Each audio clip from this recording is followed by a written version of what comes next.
السلام علیکم فرینڈس۔ تو آج کی اس ویڈیو میں ہم آپ کو قیامت کب آئے گی اور اس کی نشانیاں، جنت دوزخ اور ایمان کسے کہتے ہیں، اور ایک مسلمان کے دوسرے مسلمان پر کتنے حقوق ہیں، وہ اب ہم اس ویڈیو میں بتائیں گے آپ کو۔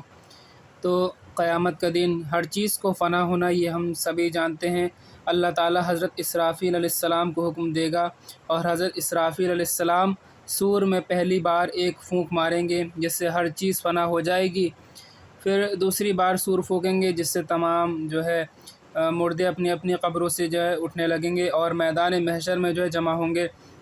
وہاں ان کا کیا ہوگا، حساب ہوگا، اور اپنے اپنے نامہ اعمال کو وہ پڑھیں گے۔ مومن کو اس کے نامہ اعمال اس کے داہنے ہاتھ میں دیا جائے گا، یعنی سیدھے ہاتھ میں دیا جائے گا، جبکہ کافر کو اس کے بائیں ہاتھ میں دیے جائیں گے۔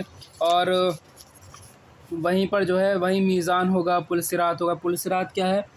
ایک بال سے باریک راستہ ہے جس سے ہر کسی کو چلنا ہوگا۔ اور جہنم ہوگی۔ اللہ تعالیٰ مومن بندے کو جنت میں داخل فرمائے گا اور کافر کو جہنم میں ڈال دے گا۔ یہاں کچھ کوشچن ہے، وہ آپ دیکھ لیجئے گا۔ اب قیامت کی کیا کیا نشانیاں ہیں وہ ہمیں پتہ ہونی چاہیے۔ تو دنیا میں موجود ساری چیزیں فنا ہو جائیں گی ایک دن، لیکن کب فنا ہوں گی؟ کیا کسی کو اس کا وقت معلوم ہے؟ تو نہیں، سوائے اللہ تعالیٰ کے کسی کو اس کا علم نہیں۔ البتہ جسے اللہ نے بتایا وہ جانتا ہے۔ البتہ اس کے آثار اور نشانیاں بتائی گئی ہیں، جن میں کچھ چھوٹی نشانیاں اور کچھ بڑی نشانیاں ہیں۔ چھوٹی نشانیوں میں سے علماء صالحین کا اٹھنا اور دین کے معاملے میں جاہلوں کی زنا اور شراب نوشی کی کثرت ہوگی۔ یہ سب نشانیاں ہیں، چھوٹی نشانیاں۔ بڑی نشانیاں بڑی نشانیوں میں سے کیا ہے؟ آل بیت نبی کریم صلی اللہ علیہ وسلم میں سے امام مہدی کا ظہور ہوگا، ظاہر ہوں گے۔ دجال کا نکلنا، عیسیٰ علیہ السلام اور دھواں کا نازل ہونا، یاجوج ماجوج کا نکلنا، خانہ کعبہ کا منہدم ہونا، آسمانی کتابوں میں سے قرآن کو اٹھا لیا جانا، یہ قیامت کی سب سے بڑی نشانی ہے۔ سورج کا پچھم سے طلوع ہونا ہوگا، دابۃ الارض کا نکلنا، آگ کا یمن سے نکلنا۔ تو یہ چند نشانیاں میں نے آپ کو بتا دیں۔ اس کے بعد شفاعت عظمیٰ، یہ کیا چیز ہے؟ جب حشر کا میدان میں لوگ کھڑے ہوں گے، تو جب ان کا رہنا بہت طویل ہو جائے گا، یعنی بہت دیر تک کھڑے رہیں گے، اور سورج ان کے سروں سے بہت قریب ہوگا، لوگ پسینے میں ڈوب رہے ہوں گے۔ قیامت کی خوفناکیاں لوگوں پر سخت سے سخت ہوتی چلی جائیں گی۔ اس وقت رسول اللہ صلی اللہ علیہ وسلم سفارش فرمائیں گے کہ اللہ لوگوں کے درمیان فیصلہ فرمائے۔ کون شفاعت فرمائے گا؟ نبی کریم صلی اللہ علیہ وسلم۔ یہ یاد رکھیں، اسی کا نام کیا ہے؟ شفاعت عظمیٰ ہے۔ اس کے بعد اللہ تعالیٰ سب کا محاسبہ فرمائے گا، یعنی سب کا حساب و کتاب لے گا۔ ٹھیک، اس کے بعد پھر جنتیوں کو جنت میں جانے کا حکم دیا جائے گا، اور جہنمیوں کو جہنم کی طرف ہانک دیا جائے گا۔ اس کے بعد رسول اللہ صلی اللہ علیہ وسلم گنہگار مومن کو جہنم سے نکلوانے کی شفاعت فرمائیں گے۔ پھر جملہ انبیاء اکرام علماء، شہداء، صالحین بھی شفاعت فرمائیں گے۔ اللہ تعالی ہمیں ان کی شفاعت نصیب فرمائے، آمین۔ چلیے، اس کے بعد جنت کے بارے میں بتا دیتے ہیں۔ جنت کیا ہے؟ تو جنت وہ گھر ہے جسے اللہ تعالیٰ نے اپنے مومن بندوں کے لیے بنایا ہے۔ طرح طرح کے نعمتوں سے اس میں وہ لطف اندوز ہوں گے۔ حدیث قدسی میں ہے کہ اللہ تعالیٰ سے روایت ہے کہ فرمایا، میں نے اپنے نیک بندوں کے لیے ایسی چیز تیار کی ہے جسے نہ تو کسی آنکھ نے دیکھا ہے اور نہ کسی کان نے سنا ہے، نہ ہی کسی انسان کے دل پر اس کا خیال گزرا ہوگا۔ جنت میں ہر طرح کی نعمتیں مہیا ہیں، جن میں لذیذ کھانا پینا، خوبصورت حوریں پیش قیمت حلے وغیرہ ہیں۔ سب سے بڑی جنت کی نعمت اللہ تعالیٰ کا دیدار ہوگا۔ رسول اللہ صلی اللہ علیہ وسلم نے فرمایا، تم لوگ اپنے رب کو ایسے ہی دیکھو گے جیسے 14ویں رات کو چاند دیکھتے ہیں۔ تو اسی طریقے سے ہم دیکھیں گے جس طریقے سے ہم چاند کو دیکھتے ہیں جنت میں اللہ تبارک و تعالیٰ کو۔ اور جہنم کے بارے میں کیا ہے؟ جہنم سزا کا گھر ہے جسے کافروں کے لیے تیار کیا گیا ہے۔ یہ دنیا کی آگ سے بہت زیادہ سخت ہے۔ رسول اللہ صلی اللہ علیہ وسلم نے فرمایا، کیا فرمایا؟ نارکم جزء نارکم جزء من سبعین من نار جہنم، یہ فرمایا، یعنی بخاری شریف کی حدیث میں ہے کہ دنیاوی آگ جہنم کی آگ کا 70واں حصہ، یعنی دنیا کی جو آگ ہے وہ جہنم کی جو آگ کا اگر 70 حصے کیے جائیں اس کا 70واں حصہ ہے۔ جہنمیوں میں سب سے ہلکا جو عذاب ہوگا اس شخص کو ہوگا جسے آگ کے 2 جوتے پہنائے ہوں گے۔ تو جہنم کا سب سے ہلکا عذاب کیا ہے؟ آگ کے جوتے، ٹھیک ہے، یہ آپ نوٹ کر لیں، جس سے اس کا دماغ جو ہے کھول رہا ہوگا، جس کو یہ پہنائے جائیں گے، اس میں جو ہے سانپ بچھو کاٹیں گے، کھولتا ہوا پانی ہوگا، اس میں جسم بہت بڑا ہو جائے گا، حتیٰ کہ ایک ڈاڑھ احد پہاڑ کی طرح ہو جائے گی، اس سے تکلیف کی شدت میں اضافہ ہوگا، اس سے جو ہے اور درد ہی درد ہوگا، تکلیف گنہگار جو مومن ہوں گے اللہ تعالیٰ کی مشیت سے نکل سکیں گے۔ اب ایمان بالقدر کیا ہے؟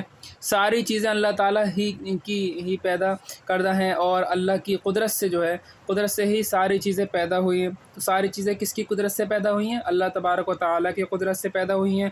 چنانچہ زندگی، موت، تندرستی اور بیماری، حرکت و سکون، ایمان و کفر اور ہر چیز اللہ کی مشیت اور اس کے فیصلے سے ہے۔ اسی لیے ایمان بالقدر ایمان کے ارکان میں سے ہے، اور جس نے قدر کا انکار کرا وہ دائرہ اسلام سے خارج ہوا، ٹھیک ہے۔ اور اس لیے اگر تمہیں کوئی بھلائی پہنچے تو اللہ کا شکر ادا کرو، اور اگر کوئی مصیبت آئے تو اس پر صبر کرو اور اللہ کی پناہ مانگو، کیونکہ خیر و شر اللہ تعالیٰ کی طرف سے ہے، اور نیکی سے راضی ہوتا ہے اور گناہ سے ناراض ہوتا ہے۔ اللہ تبارک و تعالیٰ نیکی سے کیا ہوتا ہے؟ نیکی سے راضی ہوگا اور گناہ سے ناراض ہوگا۔ اب مسلمان کے حقوق کیا ہیں؟ ایک مسلمان کے دوسرے مسلمان پر حقوق کیا ہے؟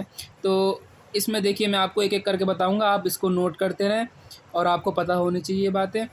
تو تمام مسلمان آپس میں بھائی ہیں، بھائی چارگی کو ہمیشہ قائم رکھنا چاہیے اور ایک دوسرے کے حقوق کا لحاظ رکھنا چاہیے۔ مسلمان کے بہت سے حقوق ہیں، لیکن جو ہے چند میں آپ کو اس میں بتا دیتا ہوں۔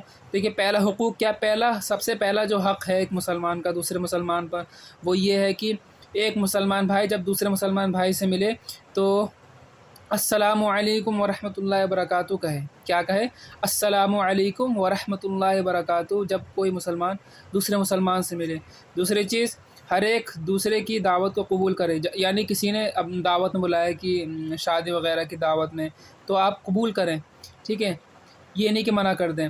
اس کے بعد تیسری چیز یہ ہے کہ کسی مسلم بھائی کو چھینک آئے تو اس کے جواب میں سننے والا کیا کہے؟ یرحمک اللہ، اور چھینکنے والا کیا کہے؟ الحمدللہ۔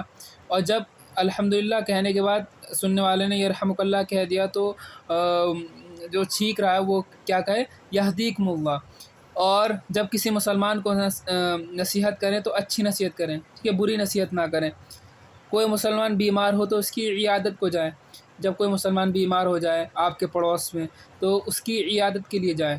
کس کے لیے جائیں؟ عیادت، یعنی اس کی حال چال پوچھنے کے لیے، یعنی ٹھیک ہو، ٹھیک ہے، بیمار ہو جائے۔ اور اس میں یا مر جائے تو اس کے جنازے میں شرکت کریں، یہ نہیں کہ مطلب جنازے میں شریک نہیں ہوئے، کم سے کم اگر شریک نہیں ہو رہے ہیں تو اس کا چہرہ دیکھ لیں۔ آپس میں میل محبت کے ساتھ رہیں، کسی کو ایسی بات نہ کہیں جس سے اس کو تکلیف ہو۔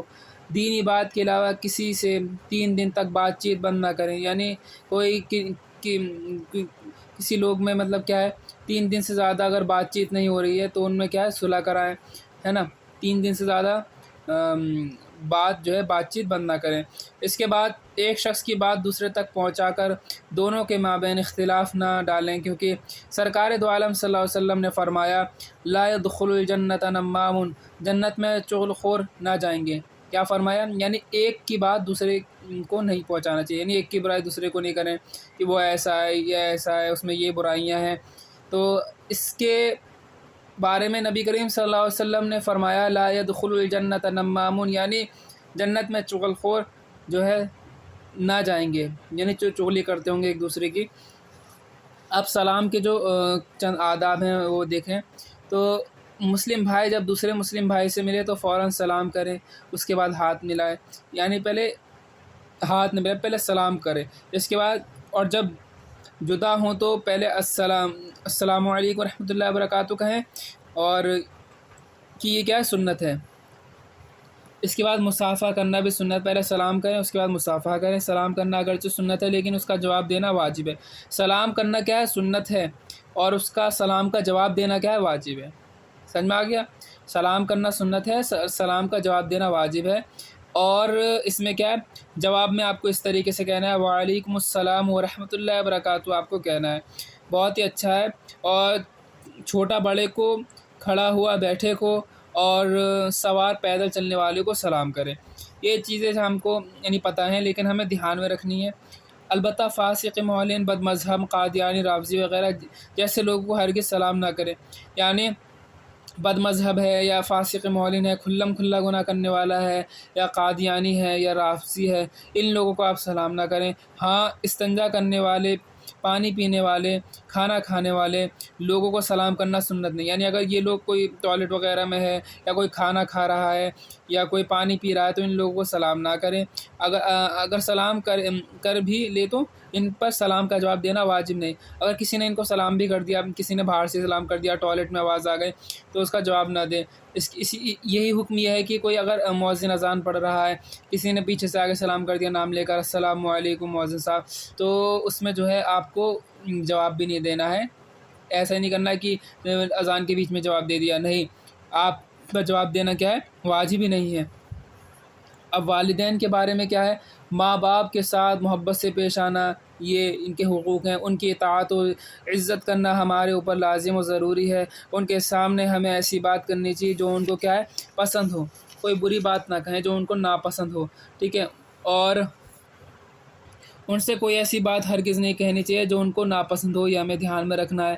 ان سے کوئی بھی ایسی بات نہیں کہنی جو ان کو ناپسند ہو، کیونکہ خداوند قدوس نے قرآن پاک میں فرمایا ہے کہ ان کو اف تک نہ کہو، کیا نہ کہو، اف تک نہ کہو، یعنی اونچی آواز سے بھی نہیں، اف تک نہیں کہنا چاہیے۔ آج کل کے کیا کرتے ہیں، اونچی آواز سے بولتے ہیں، اور ان کے سامنے نہایت ہی تواضع ان کے سارے کے ساتھ بات چیت کرنا چاہیے، نرمی کے ساتھ بات چیت کرنی چاہیے۔ ان کی آواز پر اپنی آواز کو جب بلند نہیں کرنا ہے، اور دوسرے کے ماں باپ کو بھی برا بھلا نہ کہنا چاہیے، کیونکہ جواب میں وہ شخص بھی تمہارے ماں باپ کو برا بھلا کہے گا، اس کی دھیان رکھیں۔ حضور صلی اللہ علیہ وسلم ارشاد فرماتے ہیں یہ بھی گویا کہ اپنے ماں باپ کو گالی دینے میں شامل ہے۔ اگر کسی دوسرے کے ماں باپ کو ہم ستا رہے ہیں تو وہ کیا ہے، اپنے ماں باپ کو گالی دینا ہے۔ اس کے بعد حدیث پاک میں آیا ہے کہ ماں باپ کو نقصان اور تکلیف پہنچانے والے کی سزا آدمی کو دنیا میں مرنے سے پہلے مل جاتی ہے۔ یعنی کوئی شخص اپنے ماں باپ کو ستاتا ہے تو اس کی جو سزا ہے اس کو جو ہے دنیا میں ہی مل جائے گی۔ اچھائی اور برائی کے بارے میں کیا ہے، دیکھیے، لوگوں کو اچھائی کا حکم دینا ہے اور ان کو برائیوں سے روکنا بھی کیا ہے، ہم پر لازم ہے۔ اسی کا جو نام ہے اس کو ہم کیا کہتے ہیں، امر بالمعروف و نہی عن المنکر، اس کو کہتے ہیں۔ لہٰذا اگر ہم کسی کو شراب پیتے، ناچ باجا، سنیما، ڈرامہ وغیرہ بری چیزوں کو کرتے دیکھیں تو ہمارے لیے کیا ضروری ہے کہ انہیں اس سے روکیں، ٹھیک ہے، اور اچھائی کی ان کو نصیحت کریں۔ اگر کوئی شخص جو اس بات کی قدرت و طاقت رکھتا ہو کہ ہاتھ سے روک سکے تو ہاتھ سے روکے، کسی شخص کو ان چیزوں سے روکیں، یعنی ناچ گانے سے، شراب پینے سے، گالی گلوچ سے، سنیما ڈرامے سے وغیرہ، ان برائیوں سے اگر کوئی روک سکے تو پہلے اپنے ہاتھ سے روکے۔ ہاتھ سے نہ روک سکے تو اپنی زبان سے روکے، زبان سے بھی نہ ہو سکے تو وہ اپنے دل میں اس کے لیے برا جانے، نفرت کرے۔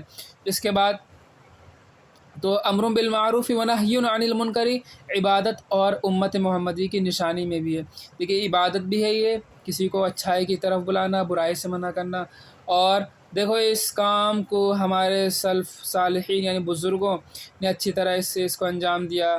خلیفہ مروان بن حکم نے ایک مرتبہ عید کی نماز سے پہلے خطبہ پڑھنا چاہا تو حضرت ابو سعید خدری رضی اللہ عنہ نے خلیفہ کو پکڑ کر ممبر سے کھینچ لیا، کیا کر لیا، کھینچ لیا، اور خطبہ عید کی نماز کے بعد پڑھنے کو کہا۔ کب پڑھنے کا، عید کی نماز کے بعد خطبہ پڑھنے کے لیے کہا، لیکن مراون نے ان کی بات نہ مانی۔ تب حضرت ابو سعید خدری رضی اللہ عنہ عیدگاہ سے چلے گئے۔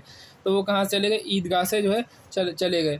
اس کے بعد جو ہے شانداری اخلاص کیا ہے، تو اپنے شان و شوکت پسند کرنا اور اس کی خواہش کرنا، یہ کہ ایک قسم کی بد اخلاق ہے، یعنی اپنی شان و شوکت، اپنی تعریف کے لیے لوگ کرتے ہیں اس کو، وہ کیا ہے؟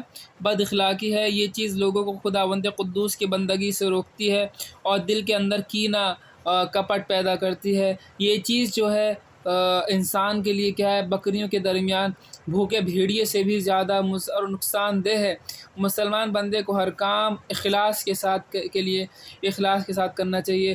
حضور سرکار دو عالم صلی اللہ علیہ وسلم نے فرمایا، خداوند قدوس لوگوں کو جو ہے ظاہری شکل و صورت کو نہیں دیکھتا بلکہ ان کے دلوں اور نیتوں کو دیکھتا ہے۔ اسی لیے ہمارے اوپر جو ضروری کیا ہے؟ ہمارے اوپر ضروری کہ کوئی کام ہم اس لیے نہ کریں کہ ہم کو جو ہے اس سے عزت و مرتبہ ملے، بلکہ تمام کام رب تعالیٰ کی خوشنودی کے لیے ہم کو جو ہے کرنا ہے۔ یہ دھیان میں رکھیں۔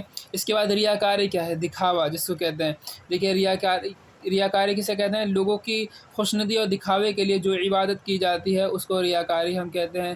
ریاکاری یعنی لوگوں کو دکھانے کے لیے نماز پڑھنا، روزہ رکھنا اور قرآن پاک پڑھنا، صدقہ کرنا وغیرہ، تاکہ لوگ جو ہیں